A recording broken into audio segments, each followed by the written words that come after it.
Hoy, en un paseo por, visitamos el aula museo Paco Díez. Podemos encontrar 4 grandes familias de instrumentos musicales tradicionales de España y Portugal ibéricos. Aquí a la izquierda tendríamos los idiófonos, a la derecha tendríamos los cordófonos y abajo, según llegamos al piso de abajo, tendríamos los aerófonos y luego los membranófonos, ¿no? Conoceremos cómo suenan los instrumentos tradicionales de la península ibérica.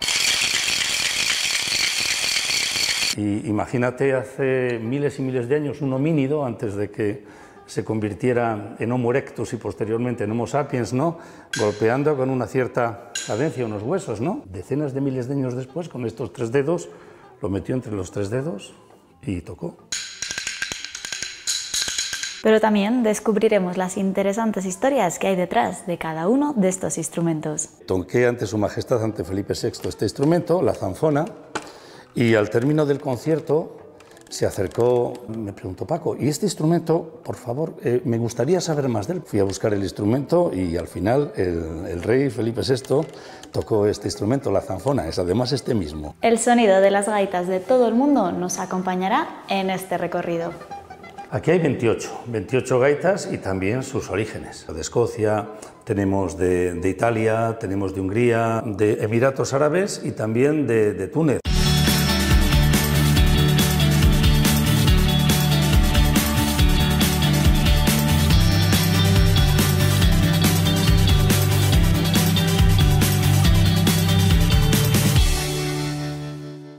Hoy hemos venido a dar un paseo por el aula museo Paco Díez, ubicado en Mucientes, Valladolid. Aquí podemos encontrar auténticas obras de arte en forma de instrumentos tradicionales de la península ibérica.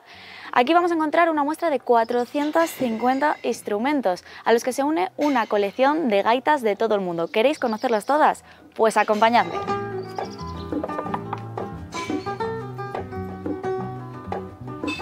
Muy buenos días. Hola, buenas, Paco. ¿Qué tal, Samantha? Muy bien, encantado.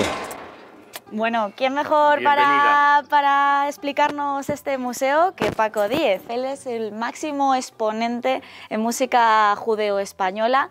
Tiene 16 discos y ha hecho más de 1500 conciertos, así que este museo no podía tener mejor nombre que el tuyo.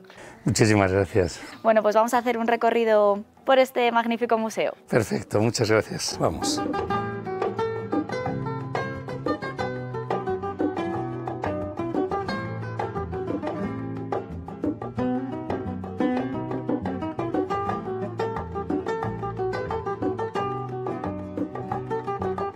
Bueno, Paco, estamos en una de las salas de aquí del aula museo Paco Díez, pero no es la única. Cuéntanos un poco por qué zona se compone este aula museo. Pues estamos hablando de 2 pisos, entre los cuales podemos encontrar 4 grandes familias de instrumentos musicales tradicionales de España y Portugal ibéricos. Aquí a la izquierda tendríamos los idiófonos, a la derecha tendríamos los cordófonos y abajo, según llegamos al piso de abajo, tendríamos los aerófonos y luego los membranófonos, ¿no? La clasificación, la organización se ha hecho siguiendo la pauta de cuál es la fuente del sonido, la causa de que el instrumento suene. ¿Y por qué se decide abrir este aula museo? ¿Cuál es el objetivo principal? Pues somos unos enamorados, digo somos porque es un proyecto privado, es mi santa, mi compañera de viaje y yo, mi señora, mi esposa, y yo, que decidimos que una colección que teníamos bastante importante de instrumentos del mundo, pero bastante indigesta porque instrumentos del mundo es algo muy amplio, decidimos orientarlo a través del trueque y a través de buscar piezas de la península ibérica hacia instrumentos de España y Portugal, que era más llevadero, más digesto, si es posible, ¿no? Y también, sobre todo, porque nos ha interesado y nos sigue interesando muchísimo el mostrar nuestra organología tradicional, nuestros instrumentos musicales tradicionales a las generaciones más jóvenes, ¿no? Es un aula museo única y, bueno, aparte para ti la música es tu vida. Además das conciertos didácticos, tú te dedicas exclusivamente a ello, ¿verdad? Exactamente, y es un privilegio el poder dedicarte a lo que te gusta, porque al fin y al cabo la música para mí es una pasión, ¿no? Y no parece, a pesar de los más de 2.500 conciertos, con todas mis propuestas, más todos los que producimos, ¿no? Porque también traemos grupos, organizamos conciertos en ciudades, en diferentes países del mundo, sobre todo de Europa, y siempre el aspecto didáctico y el que el poder llegar con facilidad, y cuando algo te gusta es fácil transmitirlo, ¿no? Y si encima, pues es verdad que según dicen, pues tengo ciertas dotes de comunicador, por lo tanto también es más fácil llegar sobre todo a los más jóvenes, pero también a los mayores, porque muchos de los colectivos de mayores que llegan al museo rejuvenecen recordando instrumentos que conocieron en muchos casos cuando eran niños y cuando eran jóvenes. Porque aquí tenemos instrumentos de hace muchísimos años. Muchísimos años. Pueden cambiar la forma, los materiales, pueden cambiar muchas cosas, pero hay instrumentos que pueden datar de muchos miles de años, ¿no? Si me permites, por ejemplo, el primer instrumento, uno de los primeros instrumentos que se pueden escuchar, y imagínate hace miles y miles de años, un homínido, antes de que se convirtiera en Homo erectus y posteriormente en Homo sapiens, ¿no? Golpeando con una cierta cadencia unos huesos, ¿no? Para los cinéfilos sería pues, Odisea del Espacio 2001, el inicio de la película Así habló Zaratustra, ¿no? Después alguien, decenas de miles de años después, con estos 3 dedos, lo metió entre los 3 dedos y tocó. Madre mía, la historia que hay claro. en este museo. Lo hemos resumido, pero bueno, son miles de años de evolución, ¿no? Pues si te parece, vamos a conocer la primera familia que tenemos aquí, que son los idiófonos. Exactamente. Háblame un poquito sobre ellos. ¿Cuáles son los más destacados? Pues mira, lo que intentamos cuando tenemos la suerte de recibir visitas, ¿no? Normalmente visitas en grupo, 20-25 personas mínimo, abrimos vitrinas y salen encantados. ¿Por qué? Porque han colaborado, como tú vas a colaborar. Es decir, todos estos instrumentos tan ricos y tan variados son fruto de la falta absoluta de recursos. No había dinero ni posibilidad de comprar instrumentos, por lo tanto teníamos que, ya tengo muchos años, teníamos que buscarnos la vida para tocarlos, ¿no? Fíjate, esto es media caña, una caña que hemos partido por la mitad, la hemos vaciado y la frotamos. Y tú puedes hacer igual, agarras así y frotas así. Y tenemos un instrumento. Y tenemos un instrumento. Estos son uno de los tantos, ¿no? Las cucharas, objetos domésticos. Pues no había recursos, no había dinero. ¿Qué había que hacer? Pues lo mismo, ¿no? Buscarse la vida para que...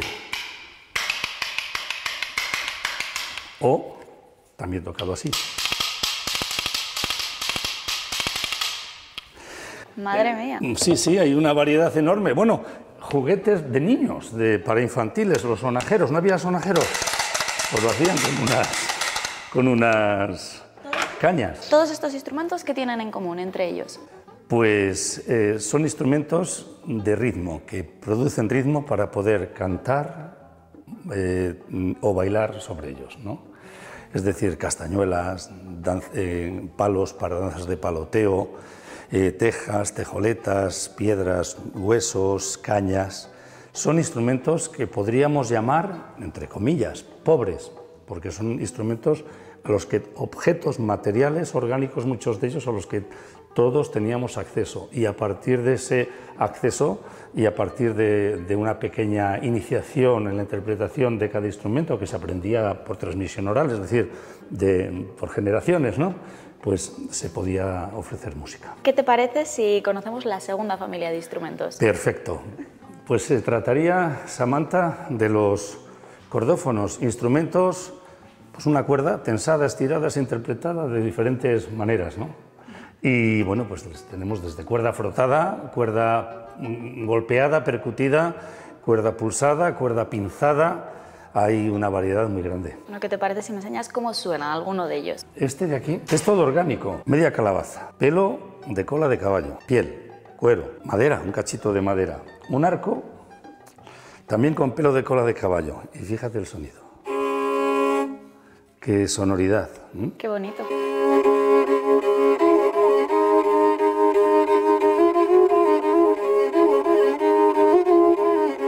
Ravel se llama.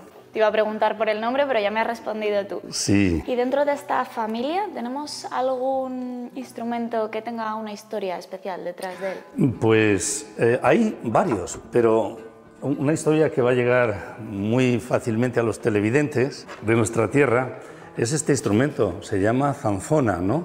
Tuve la suerte hace un par de años de ser llamado a tocar para el acto histórico en el que se daba la segunda nacionalidad a los sefardíes que pudieran demostrarlo, es decir, la nacionalidad española, sefardíes que salieron a finales del siglo XV, expulsados, judíos expulsados de la península, de Sefarad, de la península ibérica también, y toqué ante Su Majestad, ante Felipe VI, este instrumento, la zanfona, y al término del concierto se acercó en el pasamanos, dando la mano, me preguntó: Paco, ¿y este instrumento, por favor, me gustaría saber más de él, porque me ha llamado notablemente la atención? Y le dije: Su Majestad, si quiere, después, cuando termine la recepción, eso lo puedo explicar. Y así fue. Terminó la recepción, se acercó, fui a buscar el instrumento y al final el rey Felipe VI tocó este instrumento, la zanfona. Es además este mismo, el que tenemos aquí. ¿Qué tal lo hizo?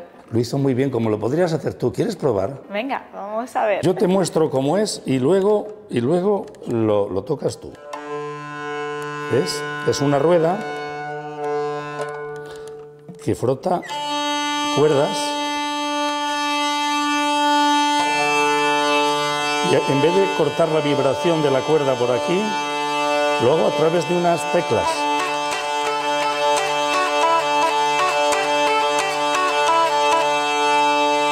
¿Quieres probar? Sí. A ver si lo hago bien, ¿eh? Yo te lo sostengo. Dale la vuelta a ella.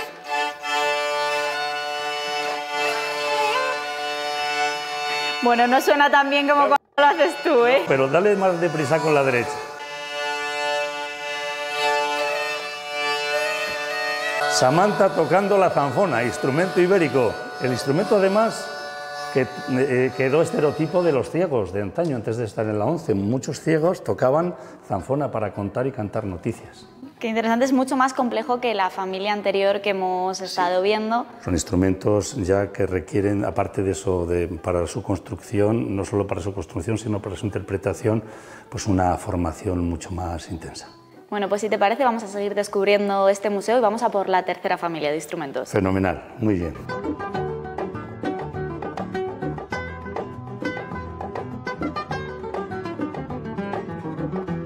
Estaríamos en los aerófonos, en los instrumentos que suenan por aire, por viento, ¿no? Y bueno, en nuestra tierra, en Castilla y León, tenemos una variedad enorme, ¿no? Hay un instrumento muy curioso que es mejor, aunque tengas que cerrar tus bonitos ojos, para que veas cómo, intentes imaginar el tamaño, ya verás. Cierra los ojos. A ver si acierto. A ver.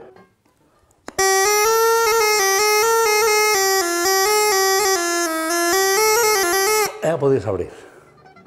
Madre mía, nunca me hubiese imaginado que era tan pequeño. Suena muy potente para lo pequeñito que es.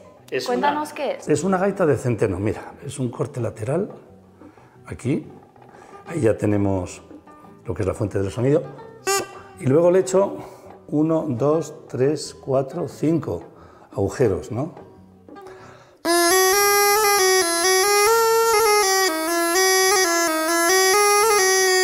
Hay una variedad enorme y llaman muchísimo la atención, ¿no? Aquí serían todos los que son de tubo, que se soplan, ¿no? Pero si vamos, por ejemplo, a acordeones, pues tenemos una bonita colección también amplia. Este es de los que más Qué bonito. llama la atención, es pequeñito, es de botones, fue muy popular porque es como una armónica. Es decir, cuando la mayor parte de los que nos están viendo han podido soplar en una armónica, ¿no? Cuando soplamos en una armónica, enviamos las lengüetas en aquella dirección, hay un sonido y cuando aspiramos viene acá y hay otro sonido. Esto es lo mismo, un botón, dos notas, ¿no? Pero cierro el fuelle, pulsando el mismo botón lo abro y seguimos con el siguiente botón.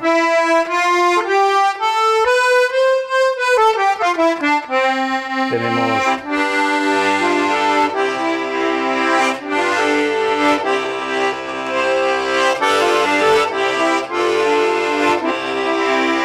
este fue el rey del baile. Suena precioso, la verdad. Sí, es muy práctico. E imagínate en aquella época, cuando llega este instrumento, que instrumentos complicados, con lengüetas complicadas de aprender, de construir, llega este instrumento fuerte, con una melodía bastante afinada, con armonía, con graves. Pues claro, desbancó temporal y momentáneamente al resto de instrumentos tradicionales que luego, bueno, pues aglutinaron dentro de sus formaciones al acordeón. Oye Paco, ¿y tú por qué decides dedicarte a esto de la música? Pues fíjate, yo me formé como filólogo, soy licenciado en Filología Románica, he dado clases en Francia porque mi especialidad fue el francés, no es mi segunda lengua, ¿no? Pero bueno, la música es una pasión, tengo el privilegio, como te dije antes, de poder dedicarme a ello y bueno, ahora mismo estoy encantado de poder ir a diferentes países del mundo, igual que estuve en la Universidad de Washington, en la School of Music en Seattle, y volveré en 2020 con salud para también pasar otro trimestre allá enseñando nuestra música tradicional en la costa del Pacífico al lado de Canadá, ¿no? Pues también es un privilegio, ¿no? Aparte de, bueno, pues el dedicarme a la cultura sefardí, a la música sefardí, la de los españoles de religión diferente, a los judíos que tuvieron que salir a finales del 15 y que 500 y pico años después mantienen una parte importante de nuestra lengua llamada ladino, ¿no? Que es la mezcla de nuestro castellano, del portugués, del gallego, del catalán, de los dialectos que llevaron con las lenguas de los países que los recibieron en Balcanes, en, bueno, antiguo imperio turco, toda la cuenca mediterránea y Balcanes. ¿Por qué crees que es necesario seguir manteniendo vivo nuestra cultura musical? Nunca podremos conocernos a nosotros mismos si no conocemos nuestra cultura, ¿no? Y sobre todo en un momento en el que la globalización es tan importante y tan feroz, es importante conocer rasgos de nuestra cultura para poder conocernos a nosotros mismos. Bueno, pues vamos a seguir conociendo nuestra cultura musical con la cuarta familia de instrumentos que podemos encontrar aquí en el Con los membranófonos. Pues vamos a conocerlos. Pues mira, es ninguna fiesta sin tambor, ningún rito sin tambor, sin una piel, ¿no? Y en ese sentido, pues tenemos desde bombos, hay muchas palabras que son onomatopeyas, es decir, desde el bombo, que es de pum, pues de ahí viene bombo, ¿no? Panderetas de pandeiro, que tenemos acá.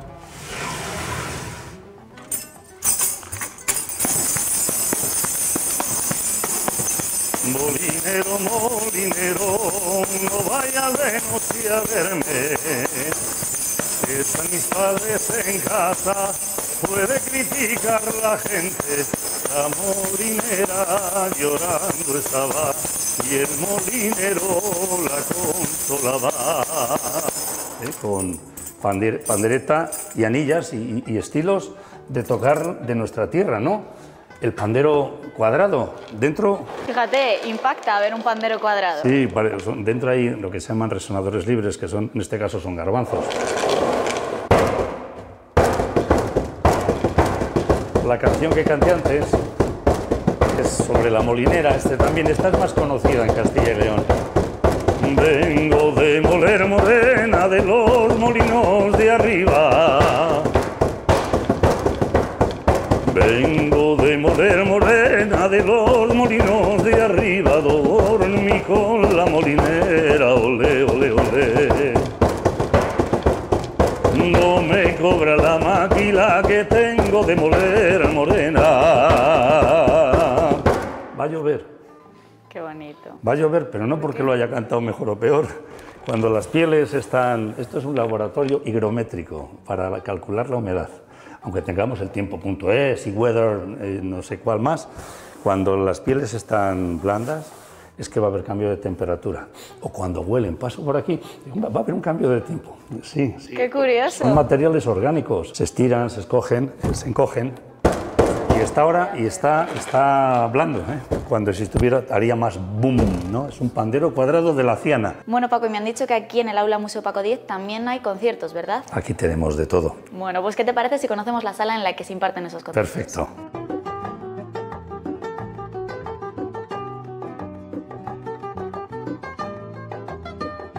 Bueno, Paco, pues ya estamos aquí en esta sala en la que se celebran los conciertos. Cuéntame qué tipo de conciertos hay aquí.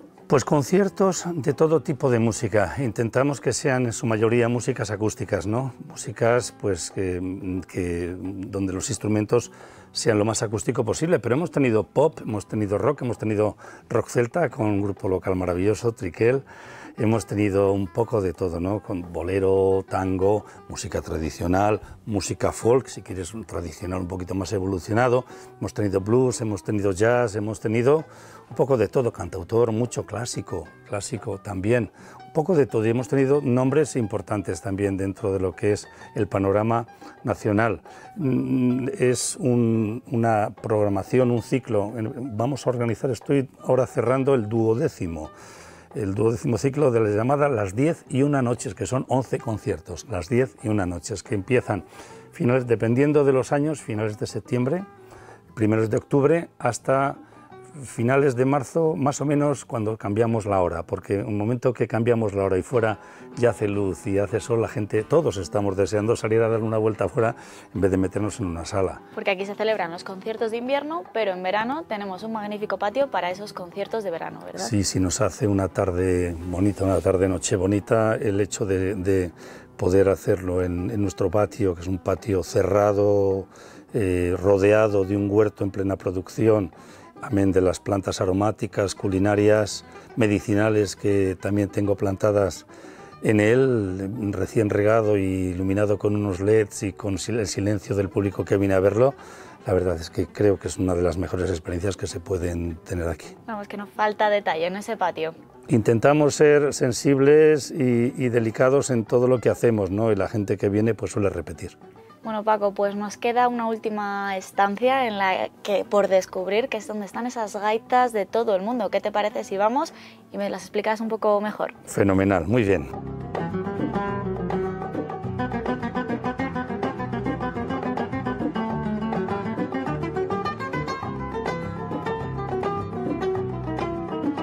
Pues aquí estamos en la exposición de gaitas de Europa, cornamusas que las llamamos, cornemuse en francés. Nos parece bonito y cornamusa también existe en castellano. ¿Cuántas gaitas podemos encontrar aquí?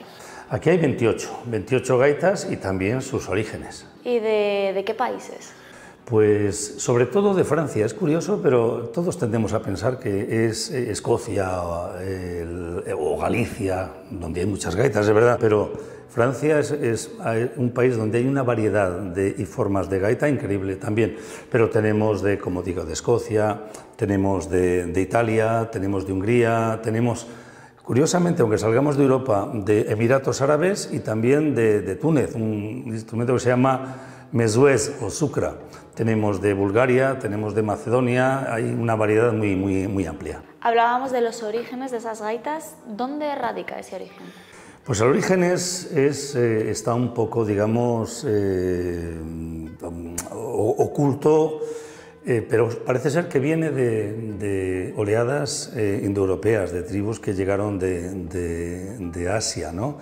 Pero a lo largo de milenios se asentaron en Europa, en el Mediterráneo, y en el caso de Córcega tenemos un instrumento que se llama launedas, que es un instrumento ancestral de caña. Antes de que se le añadiera la bolsa, todo lo hacía la boca, es decir, la respiración circular o insuflación continua, que así se llama la técnica. ¿Y tenemos ese instrumento aquí? Sí, tenemos dos. Mira, tenemos el 2, uno un poco más grave.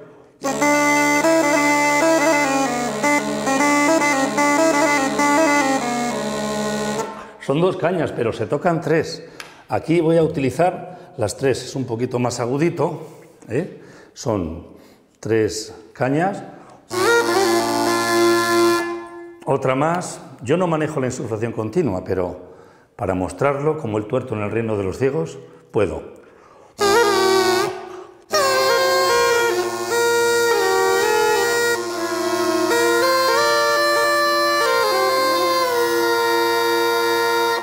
Launedas. Es increíble cómo suena. Sí, sí, sí. Y normalmente las gaitas siguen un patrón común. ¿Hay alguna gaita que se salga de ese patrón común que podamos ver aquí? El patrón común, si te refieres, Marta, a lo que es un soplete por donde se introduce el aire a la bolsa, ¿no?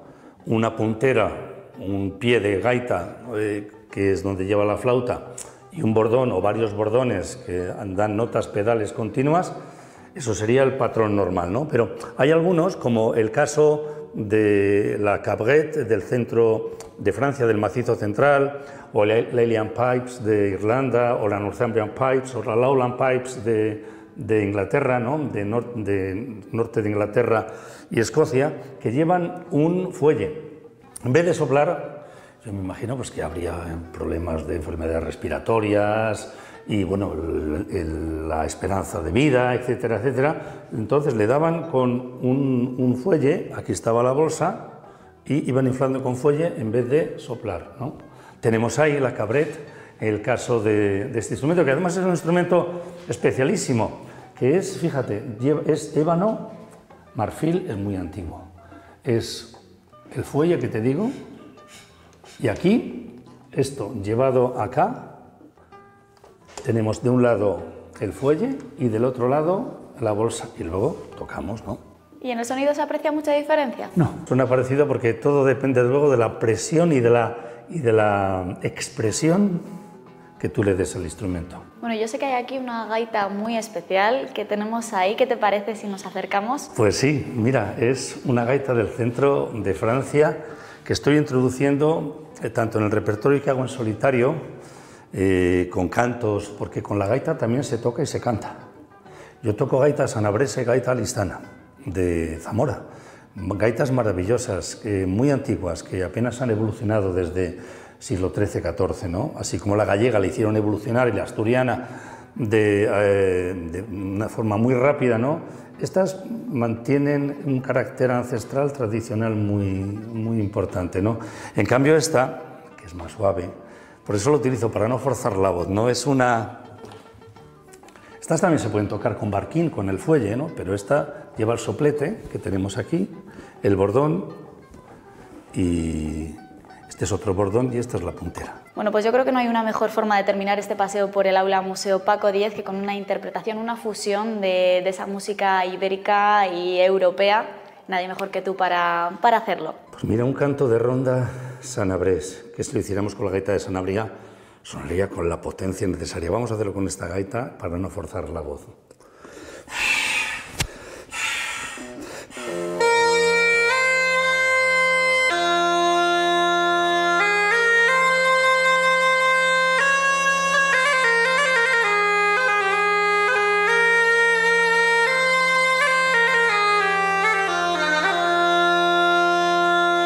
Ya se van los quintos, madre, ya se va mi corazón,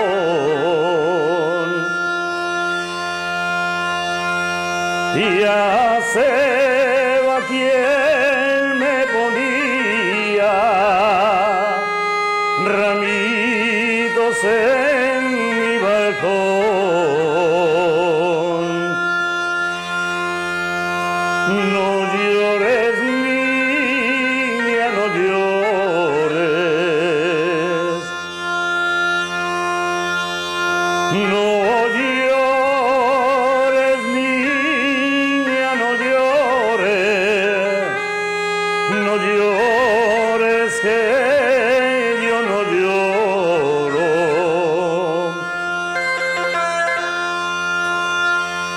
Aunque me lleven a Ceuta a pelear con el moro, no llores, niña, no llores. Adiós, Puebla de Sanabria, ventanas y corredores, que yo me voy para un Gilde, donde van mis amores. No llores,